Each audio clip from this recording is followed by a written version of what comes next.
Hello everyone, welcome to our YouTube channel everyday life.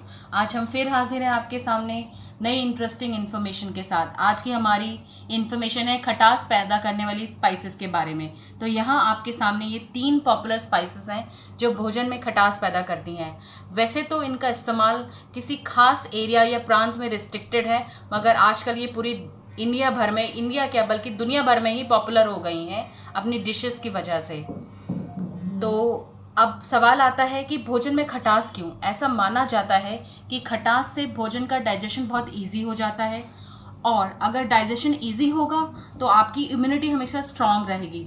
और दूसरा, इन तीनों चीज़ों में बहुत अच्छी मात्रा में फाइबर होता है, और फाइबर होने की वजह से आपको कॉन्स्टिपेशन नहीं रहती है। और तीसरी बड़ी और अहम बात, ऐसा माना जाता है आयुर्वेद में कि हमारे जो चारों टेस्ट बर्ड्स हैं, जिसमें खट्टा, मीठा, नमकीन और कड़वा है, जब तक वो सेटिस्फाई ना हो आपको हमेशा भूख लगती रहेगी। इस हमारे इंडियन प्लेटर में हर तरह के टेस्ट को इंक्लूड किया जाता है। तो अब स्टार्ट करते हैं अपनी इन्फॉर्मेशन के साथ। तो आज की हमारी सबसे पॉपुलर खटास पैदा करने वाली स्पाइस है ये अनारदाना।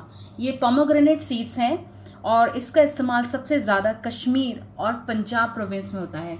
इसमें पंजाब का वो पार्ट जो पाकिस्तान से लगता हुआ है वो ज़्यादा है।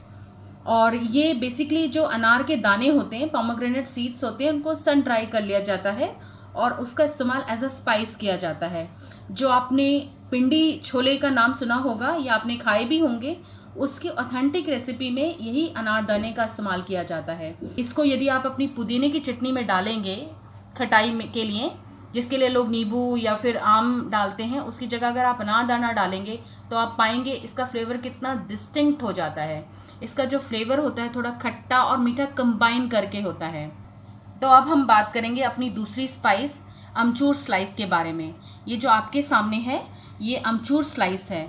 अमचूर स्लाइस मतलब ये रॉ मैंगो को कट करके सन ड्राई कर लिया जाता है और उसका इस्तेमाल भोजन में खटास पैदा करने के लिए किया जाता है। और ये बहुत अच्छा ऑल्टरनेटिव है टमाटर का।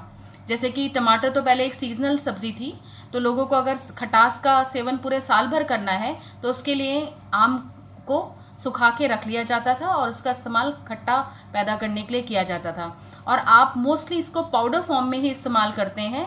और दिल्ली में, एनसीआर में या नॉर्दर्न पार्ट ऑफ इंडिया में कोई भी स्ट्रीट फूड ऐसा नहीं है जो अमचूर के बिना कंप्लीट हो।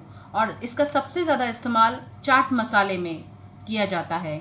आज की हमारी तीसरी स्पाइस है टैमरिंड यानी कि इमली। कोई भी साउथ इंडियन भोजन इमली के बिना कंप्लीट नहीं है, चाहे वो वेज हो, नॉन वेज हो, वेजिटेबल्स हो, करी हो, इमली उसमें ज़रूर होती है। और इमली भी डाइजेशन को बहुत स्मूथ करती है। और इमली की सबसे बड़ी खास बात यह है कि अगर आप इसकी पत्तियां भी खाते हैं तो उसमें भी खटास की फील आती है। तो ये थी आज की हमारी 3 पॉपुलर खटास पैदा करने वाली स्पाइसेस। अब हम बात करेंगे इनके लुक एंड अपीयरेंस के बारे में। जैसे ये आप देख रहे हैं, ये अनारदाना है, इसको ड्राई किया जाता है तो ये डीप रेड से डीप ब्राउन कलर का हो सकता है। और आप मोस्टली जब भी इनको खरीदें ध्यान रखें कि ये फ्रेश पैकिंग में हो, क्योंकि जैसे जैसे अगर ये ओल्ड पैकिंग वाले होते हैं तो बहुत ज़्यादा डार्क हो जाते हैं और इनका फ्लेवर भी ख़त्म होने लगता है। और ये जो हमारी अमचूर स्लाइस है, अगर आप स्लाइस फॉर्म में ले रहे हैं तो आप देखिए इसका प्रॉपर ये जो लाइट कलर हो और यूनिफॉर्म कलर हो। अगर ये डार्क कलर में है या काले पैचेस हैं तो वो लेने के लिए उपयुक्त नहीं है। और इमली जैसे ये थोड़ी सी पुरानी हो गई है तो थोड़ी डार्क कलर है, मगर आप जब भी खरीदें तो ध्यान रखें इसका कलर थोड़ा रेडिश ब्राउन हो, ऐसा डार्क काले रंग में ना हो, क्योंकि ये थोड़ी पुरानी है और पुराने हो जाने से अक्सर इनका टेस्ट थोड़ा सा बदल जाता है। और ये तीनों ही चीज़ें ऑनलाइन बड़ी इजीली अवेलेबल हैं और इनका प्राइस भी बहुत ज़्यादा नहीं है। 100 रुपीज़ के अंडर में ही ये तीनों चीज़ें 100 ग्राम से ज़्यादा मिल जाती हैं।